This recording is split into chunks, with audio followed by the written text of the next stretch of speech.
주식 투자할 때 알아야 될 건 정말 많죠. 그 중에서 이 차트, 차트는 배우기도 쉽고 매우 중요합니다. 오늘은 이 차트를 보면서 추세, 지지와 저항, 그리고 흐름 분석, 손절가, 타점에 대해서 알아볼 건데, 일단은 대표적인 종목 삼성전자를 한번 보겠습니다. 일단 보면은 단기적으로 하락 추세가 있죠. 고점끼리 이어서 저항, 저점끼리 이어서 지지. 최근에 돌파가 나왔습니다. 좋아요. 자, 근데 의미 있는 자리를 꼭 돌파가 나와야 돼요. 그 자리를 찾는 게 중요합니다. 자, 보면은 의미 있는 자리는 여기죠. 자, 보면은 가장 긴 장대 한봉의 시초가, 그리고 바로 직전에 전고점, 이 자리를 돌파가 나와야 돼요. 하락 추세가 끝나면 횡보로 가요. 근데 횡보에서 이 저항대를 돌파해야 상승으로 이어질 가능성이 높아져요. 이번에도 저항을 받고 하락이 나왔죠. 자, 근데 여기 중요한 게 이 하락 추세를 돌파한 양봉의 이 시초가는 지켜줘야 돼요. 자, 근데 최근에 깨었습니다. 그리고 나서 더 급락이 나왔죠. 일단은 좀 더 장기적으로 볼게요. 자, 보면은 주식에는 총 세 가지예요. 상승, 하락, 횡보. 자, 일단 하락은 피하시는 게 좋아요. 자, 그리고 이 횡보는 큰 재미가 없습니다. 그냥 관심 종목. 자, 그리고 이 상승 후 접어드는 초입. 초입은 좋아요. 그리고 상승 추세도 좋죠. 자, 그러면 한번 차트를 보면서 알아보겠습니다. 자, 보면은 여기는 상승 추세. 자, 상승 추세의 이 지지 라인이 깨지면 다른 흐름으로 바뀌죠. 횡보 또는 하락. 자, 보면은 상승 추세, 지지와 저항, 횡보 추세의 지지와 저항, 하락 추세의 지지와 저항. 항상 위에 거는 저항이고, 자, 보면은 저항, 저항, 저항. 자, 그리고 아래 거는 지지, 지지, 지지, 지지. 자, 아래 거는 절대 깨지면 안 돼요. 흐름이 바뀌어요. 자, 그리고 위에 있는 저항, 저항을 돌파하면 좋습니다. 다시 한번. 자, 상승 추세. 이 하단이 깨지면 흐름이 바뀌죠. 그러면 대응하는 게 좋아요. 자, 다시 하락 추세.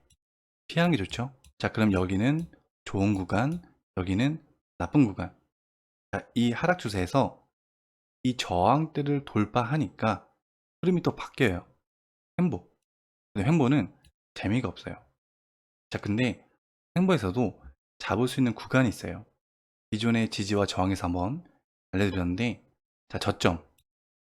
첫 번째 저점, 두 번째 저점을 이으면 추세가 돼요. 그러면 3번이 눌림목이죠.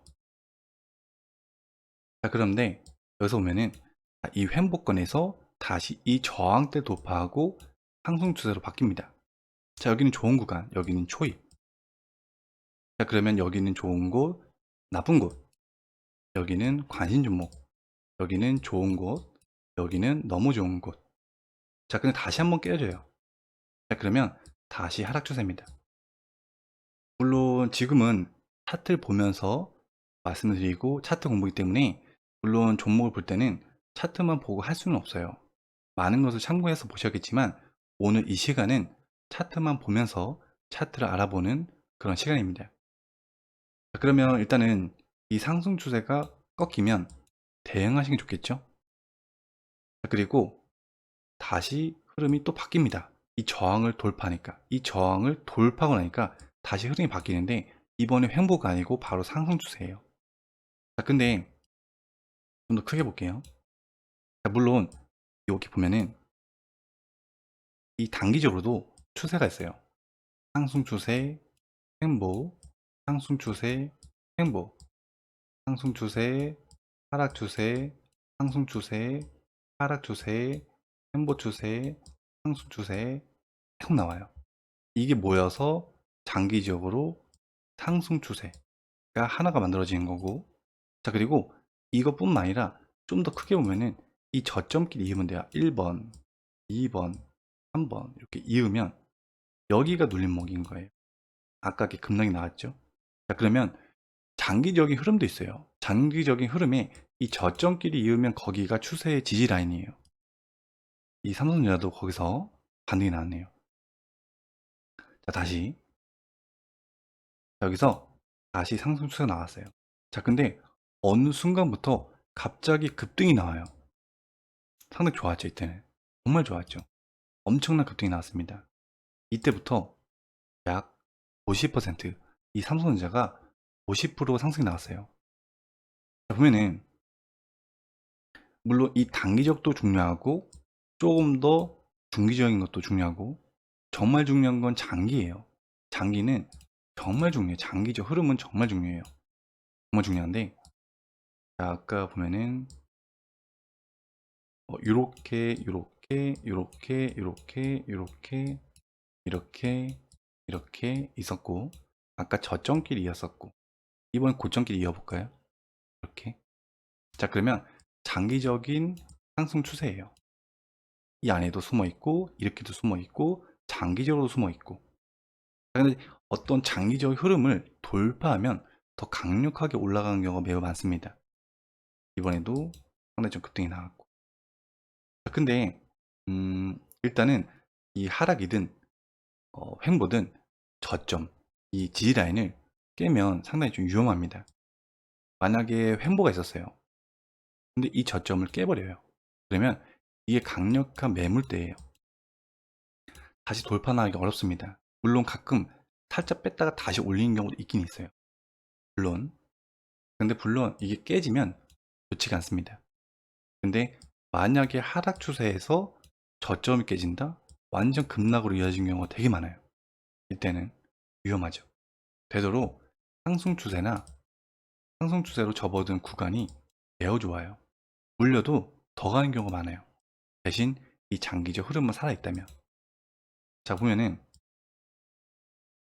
여기는 상승 추세죠. 만약에 고점에 몰렸어요.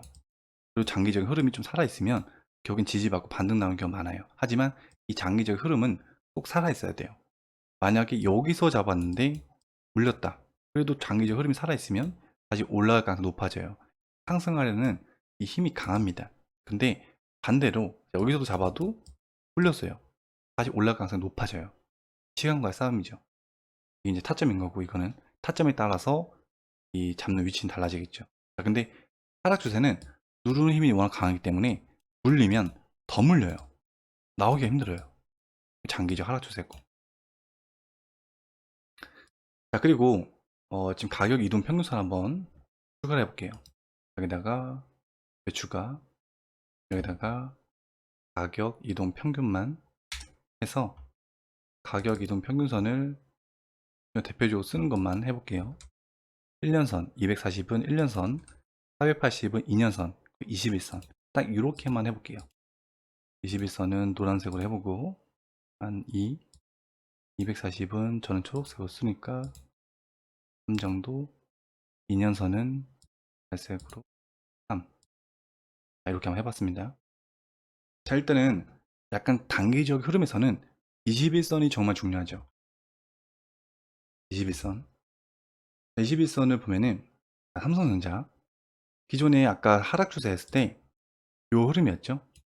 요 흐름에서 저점끼리 이으고 고점끼리 이으면 삼각형 수렴을 만들면서 하락 추세입니다. 결국에는 돌파가 나왔어요. 그러면 상승이 나와야 하지만 바로 음인가리를 돌파를 못했기 때문에 다시 하락이 나왔지만, 다시 음인 자리를 지켜줬다면 박스권으로 갈 수 있었지만 결국에는 돌파 양봉의 시초가를 깨버렸고, 그리고 단기적으로 많이들 보시는 21선, 지금 이 노란선은 21선이에요. 이 라인과 돌파 양봉의 시초가가 일치하죠. 이 자리는 상당히 중요한 자리였어요. 이 자리는 단기적 손저가예요. 손저가. 여기는 깨지면 안 돼요. 여기는 중요하기 때문에 돌파한 자리 초가 단기적으로 보는 21선. 자, 그러면 여기는 첫 번째 손절가예요. 여기는 1번. 만약에 잡았다면. 자, 그리고 기존 저점을 보니까 바로 아래긴 하네요. 여기는 두 번째예요. 두 번째 손절가.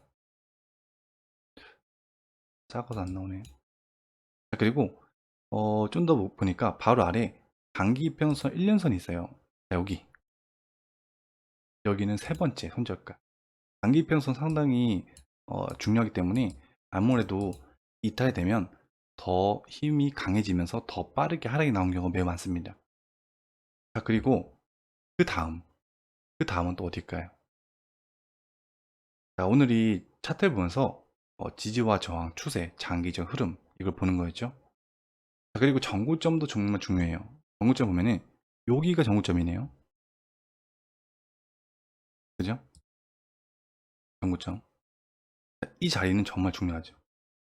정고점도 정말 중요해요. 물론 정고점은 여기인데 여기 전은 여기였어요. 여기도 정말 중요해요. 자, 그리고 좀 더 크게 볼게요. 아까 제가 저점끼리 이으라고 했죠.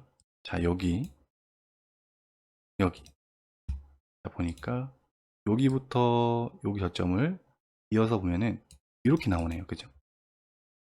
자, 그럼 여기가 1번 어떤 저점을 기준을 잡고 두 번째 기준 잡으면 이으면 돼요. 그럼 그 3번이 나와요. 그 3번 자리에서 이번에 첫 번째로 양봉이 세워졌고 처음으로. 자, 근데 그 자리를 쭉 가보면 전고점과 또 일치한 자리네요. 아, 장기적인 흐름에서도 겹치는 구간이면서 전고점도 일치하는 구간이구나. 이 장기적 흐름은 정말 중요한데 깨지면 안 되잖아요. 정말 중요한 자리예요. 중요한 자리는 정말 많아요. 돌파한 자리도 중요하고 기존 저점 라인도 정말 중요하고 장기 이평선 자리도 중요하고 그리고 전고점과 장기적인 추세 라인도 정말 중요하고 근데 이 중에서 제일 중요한 건 4번인 거죠. 4번이에요. 이 자리는 정말 중요해요. 장기적인 흐름이기 때문에 그리고 이미 1년선을 깨고 내려왔기 때문에 원래 1년선에서 지지가 나왔어야 돼요. 3번 자리에서. 자, 만약에 잡았다. 그러면 선택을 해야 돼요. 기본에. 처음부터 선택을 하는 게 좋아요. 난 1번까지 볼 거냐, 2번까지 볼 거냐, 3번까지 볼 거냐, 4번까지 볼 거냐. 이거를 빨리 정하는 게 좋아요. 근데 이게 1번까지 보려다가 모르겠다. 2번. 아휴, 3번. 4번. 이러면 되게 지쳐요. 자를 거면 사실상 빨리 자르는 게 좋아요. 빨리 자르는 게 좋고 일단은 장기적 흐름은 살아있다고 보여집니다. 1년선은 깨지긴 깨졌지만 일단 양봉이 한번 세워졌고 자, 그리고 한 가지 더 드려볼게요.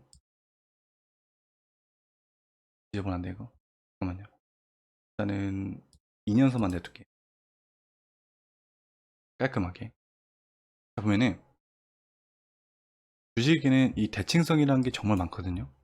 자, 보면은 여기 본격적으로 시작된 게 여기부터 시작된 거죠. 자, 여기서부터 여기까지 찍고 전고점을 찍고 다시 하락이 나온 다음에 다시 올라가요. 그럼 보통은 이만큼 올라가는 경우 되게 많아요. 보통은. 그리고 여기서부터 처음부터 보면은 이만큼 올라가면은 이만큼 횡보는 거의 하는 경우가 많아요. 물론 100%는 아니에요. 보통 중간에서 한 번 정도는 한 번 시도가 나와요. 살짝. 어떤 기준을 만들기 때문에. 보통은 요건 나중에 한번 알려드리겠습니다. 저도 좋은 꿀팁이 하나 있는데 이건 추후에 한번 알려드리고 그래서 상승 대비 중간에서 한 번 시도가 나오거나 또는 이 간만큼 행보권에서 한 번 시도가 나오는데 이번엔 좀 더 밀리고 나서 시도가 나왔네요. 그리고 또 다른 종목 한번 가볼게요. 대표적인 종목 SK 하이닉스. SK 하이닉스도 보면은 어떻게 볼까? 이렇게 볼까요?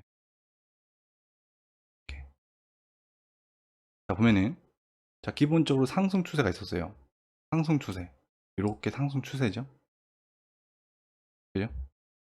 저점끼리 이으고 저점끼리 이으고 기준이 되는 전고점 그러니까 이 시작이 되는 전고점부터 첫 번째 라인까지 이으면 저항이 되는 거고 자, 근데 저항 올라가던 흐름이 깨지면 아무래도 첫 번째 전고점 자리가 지지가 될 가능성이 높죠. 전고점 원래 하나의 기준이기 때문에. 일단 지진 받았습니다. 다시 한 번 더 이 하락 추세, 단기적인 하락 추세를 돌파를 하고, 이 하락 추세를 돌파하고 다시 상승이 나왔지만, 기준을 올라가던 이 상승 추세의 이 지지 라인, 아래 거는 항상 지지죠. 위에 거는 항상, 위에 거는 저항, 아래 거는 지지, 저항, 지지, 저항, 지지, 저항, 지지. 자, 근데 올라가던 흐름에 이 지지 라인을 깨버리면 얘는 저항으로 바뀌어요. 그래서 거기서 저항을 받았고 계속 바뀌는 거예요. 자, 그리고 다시 한 번 더 추세가 또 바뀝니다. 이렇게 바뀌었어요. 자, 그리고 다시 한번 지지 받았고 다시 한번 상승이 나왔지만 고점을 높이지 못했네요. 원래 뚫었어야 되는데, 뚫어야 더 장기적 흐름으로 이렇게 가는 건데 이런 식으로 이번에 낮아졌어요. 고점이 낮아졌어요. 고점이 낮아지면 좋진 않죠.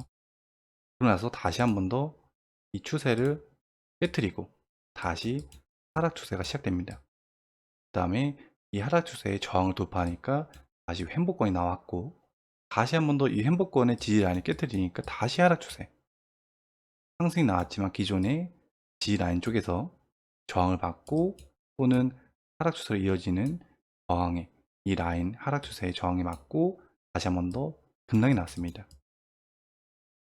지금 보면은 일단은 여기 요 라인부터 이렇게 보니까 이 하락 추세구나. 보통은 간격이 비슷해요. 이 간격이. 그러니까 요게 나오면 요거를 그대로 갖다가 저항 붙이면은 간격만큼 이어지는 게 되게 많거든요. 보통은. 이번 저점에서 한번 지지는 받았지만 다시 저항을 맞고 파이를 나왔고, 기존에 있던 저점 이 라인을 깨버리니까 다시 한 번 더 급락이 나왔고, 하지만 이 하락 추세의 장기 좀 더 큰 하락 추세의 지지 라인에서 지지 받았고, 그리고 장기 입평선 2년선에서 지지 받았습니다. 그리고 올라가는 흐름, 좀 더 크게도 볼 수 있지만 이렇게도 볼 수 있지만 항상 1번, 2번만 나오면 3번, 4번, 5번, 6번이 다 나와요. 1번이 나오면 2번이 나오고, 1번과 2번이 보인다면 1번과 2번을 이으면 3번이 나오고 4번이 나오는데, 아래 거는 지진 아니기 때문에 눌림목이고, 그리고 1번과 2번이 나오면 이렇게 뭐 1번, 2번, 3번, 4번이나 4번, 5번, 6번 계속 나오네요.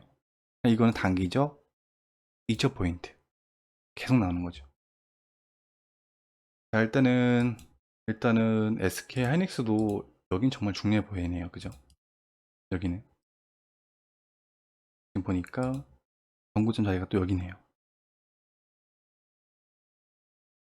보니까 이 자리가 정고점이고, 정고점을 돌파한 장대항봉이 중심 라인과 일치한 자리고, 음봉의 종가 자리, 오늘의 저항을 받던 자리, 이 자리도 중요하구나. 근데 봤더니 이 자리도 중요하잖아요. 그죠? 그리고 하락 추세가 이어지는 자리였고, 그죠? 그러면 일단 이 자리는 깨지면 안 돼요. 상당히 위험하죠. 장기 입평선 2년선과 하락 추세 지지 라인이기 때문에 여기가 깨지면 보통 대칭성을 많이 움직이기 때문에 여기서부터 여기까지 빠지고 나서 여기서 양봉이 세워졌어요. 그러면 보통 이만큼 빠져요.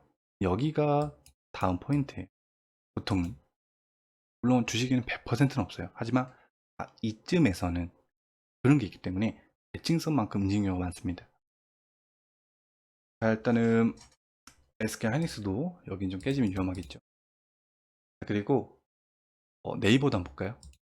네이버 중립에서 지울게요. 네이버라니까. 자, 네이버도 한번 보면은, 자, 한번 같이 한번 볼게요. 보니까 코로나가 요때 시작했어요. 이때는 거의 다 급락이 났기 때문에 대부분 이 자리가 어떤 저점이 항상 기준이 될 거예요. 어떤 종목이든 대부분 거의 80% 정도가. 자, 그러면 일단 첫 번째로 이 자리가 첫 번째 기준이 되겠네요. 하단, D라인의 하단, 그리고 첫 번째 정고점이 이 자리네요. 그럼 여기는 저항의 1번이고, 여기는 지지의 1번이구나. 봤더니 여기서 한번 찍고 다시 반등이 나왔네.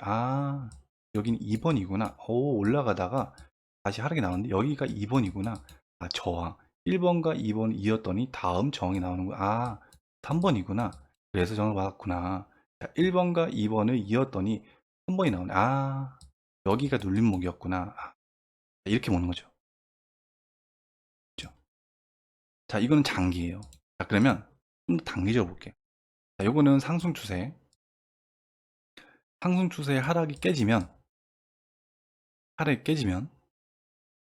대항력이죠. 자, 깨지고 나서 다시 하락 추세가 단기적으로 나온 다음에 다시 한번 턴을 하지만 다시 횡보 추세로 바뀝니다. 횡보권으로. 상승은 좋죠. 오케이. 하락은 피해야 돼요. 횡보는 재미가 없어요. 수익이 나도 얼마 안 나요. 대신 눌림목은 괜찮죠. 눌림목에서 저항 때 파는 것까지 괜찮아요. 자, 근데 결국에 횡보권을 돌파하고 장대가 나오네요. 제가 그때 열공펜으로 이때 추천해 드렸는데 아직 가지고 계신 분 있을지 모르겠네요. 자, 일단은 요때 상승으로 가다가 하락이 나오고 횡보가 나오다가 다시 돌파 나오면서 상승 추세로 접어드는 모습이 나옵니다. 이런 자리는 좋죠. 자, 그리고 무조건 그러니까 이 전고점을 돌파한다고 해서 무조건 가는 것도 아니고 횡보 추세를 돌파한다고 해서 무조건 가는 건 아니에요. 그 외에도 분석을 해야 될 건 정말 많아요. 과거의 좀 흐름도 보고 수급도 보고 재료 테마 기업에 대한 분석 많은 걸 토대로 차트 그러니까 흐름은 이런 상태인데 내가 매매를 해도 되겠구나 하면 안 되겠구나. 비중은 조금 그러니까 요거는 조금 그래 조금만 들어가자. 이거는 한번 괜찮은데 충분히 믿을만 해서고 흐름도 너무 좋고 내가 좋아하는 또 타점이네. 그럼 또 비중이 또 크게 날 수 있는 거죠. 결국엔 이 자리부터 다시 상승 추세가 시작이 됩니다. 좋아요. 자, 근데 요 상승 추세의 하단이 깨지니까 횡보가 나옵니다. 자, 횡보의 하단이 깨지면 끼죠. 상단을 깨버리고 올라가면 돌파 나오면 더 상승이지만 횡보권에서 또 하단을 또 깨버리면 하락 추세로 바뀌는 거죠. 또 저항을 돌파하니까 상승 추세인데 그걸 또 돌파하고 또 올라가요. 상승 추세로. 그러고 나서 단기적 흐름에서 또 한번 저항을 받고 다시 약간 단기적 상승 추세는 이어지고 있는데 일단은 작은 흐름, 중간 흐름, 큰 흐름을 보시면 좋아요. 근데 여기서 중요한 건 수익률이에요. 그러니까 몇 퍼센트를 보고 들어갈 거냐. 예를 들어서 3%, 5%이 정도 보실 건데 장기까지 보기에는 애매하죠. 장기까지 다 보면 정말 좋아요. 다 보면 너무 좋은데 3%, 5% 수익 내기 위해서 막 너무 많은 걸 본 것보다는 오히려 그 3%, 5%에 가까운 종목들 위주로 보는 게 더 좋을 수는 있어요. 좀 더 단기적인 좀 단기적인. 그리고 뭐 예를 들어서 뭐 10% 또는 뭐 20% 높게는 뭐 30%까지는 약간 중기적인 거. 근데 나는 정말 큰 걸 먹고 싶어. 정말 큰 거. 그런 거 먹고 싶다면 물론 이제 많은 시간도 필요하겠죠. 대신에 이제 50% 그리고 뭐 100%, 200% 이런 거 생각하신다면은 좀 더 장기적인 걸 보시는 게 좋아요. 장기적인 그런 거 보니까 네이버가 장기적으로 박스권이 있었네. 여기때가 14년이에요. 3년도 20년도 6년 동안이나 햄버거 있었네. 근데 상승 추세는 좋고 햄버 추세는 관막이긴 하나 상승 추세가 좋은데 그러면 여기에 저항대는 어디일까 봤더니 박스권이구나. 박스권의 저항을 돌파했네. 좋네. 이렇게 보고 추세도 보고 이편성도 활용하고 다양한 걸 활용해서 좀 장기적인 흐름 이런 거 보시면 좋아요. 오늘 영상이 많은 도움이 되었으면 좋겠고요. 앞으로도 도움이 될 수 있는 영상을 많이 만들도록 하겠습니다. 제가 유튜브를 시작한 게 솔직히 유튜브를 해보신 분들은 아시겠지만 유튜브는 정말 막 5만 영상당 막 5만 뭐 10만 이렇게 되면 돈은 버는데 저 같은 경우 솔직히 조회수 많이 안 나오는 편이에요. 제가 유튜브를 시작한 이유가 제가 보려고 녹화용으로 유튜브를 시작했어요. 제가 스스로 배우려고 제가 만든 영상을 제가 보고 배우려고 유튜브 시작했는데 많은 분들이 봐주시고 해가지고 지금 그래도 구독자들이 좀 많이 늘었긴 했는데 그래서 저는 이렇게 막 조회수를 많이 생각한다면 물론 좋은 내용도 필요하고 더 많은 노력도 필요하겠지만 막 어그로성 이런 걸 되게 좀 좋아하지는 않아요. 그런 건 되도록 안 하고 있고 최대한 좀 도움이 될 수 있는 거 그런 거 위주로 많이 영상을 찍도록 하겠습니다. 도움이 되셨기를 꼭 바라고 앞으로도 많은 사랑 부탁드립니다. 구독, 좋아요, 알람 설정 부탁드립니다. 감사합니다.